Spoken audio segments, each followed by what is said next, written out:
Recording by Dimple Music presents Govindpur.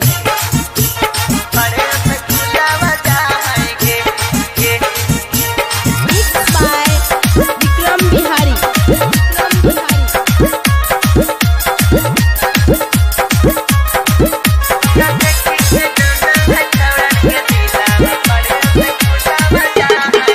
Music by Sonodini Kudarma.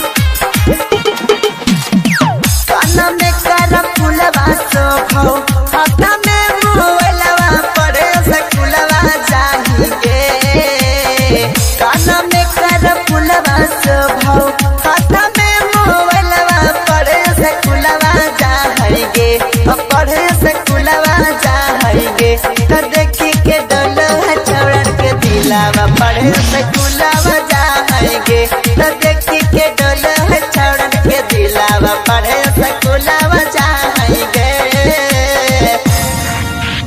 पढ़े से कुलावा जाएंगे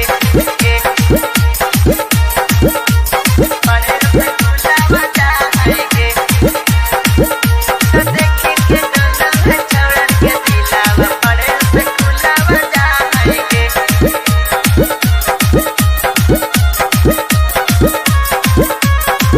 Music by Sonodini Kudarma.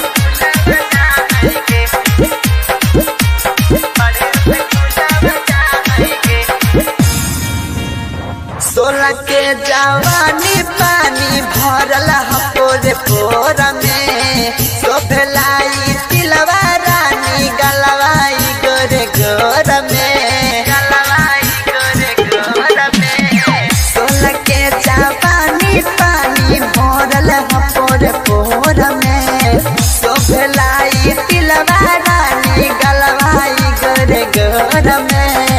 आखी के काजरवा शोभौ गोरे के पायलवा पढ़े सकुलवा जाएंगे आखी के काजरवा शोभौ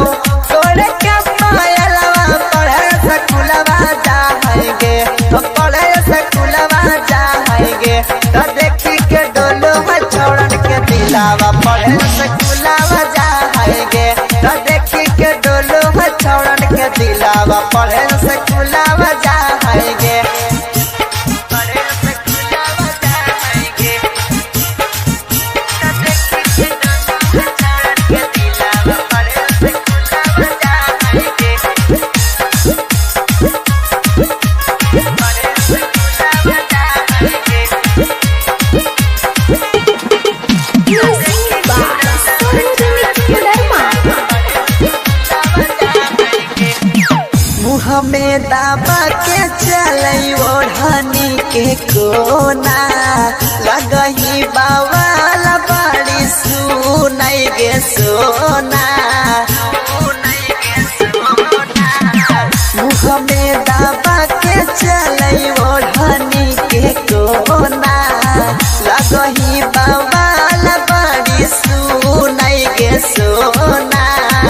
उचरे से दिलवा शोभौ आधा पट के झोलावा पढ़े से कुलावा जाएंगे उचरे से दिलवा शोभौ आधा पट के झोलावा पढ़े से कुलावा जाएंगे पढ़े से कुलावा जाएंगे तो देखी के डोलो छौड़न के दिलावा पढ़े से कुलावा जाएंगे तो देखी के डोलो छौड़न के दिलावा पढ़े से कुलावा जाएंगे काना में कर फुलवा शोभौ हाथा में मोबाइलवा पढ़े से कुलवा जाएंगे काना में कर फुलवा शोभौ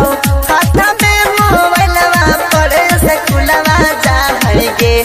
पढ़े से कुलवा जाएंगे तो देखी के डोलो छौड़न के दिलावा पढ़े से कुलवा जाएंगे तो देखी के डोलो छौड़न के दिलावा पढ़े से कुलवा जाएंगे Recording by Dimple Music presents Govindpur.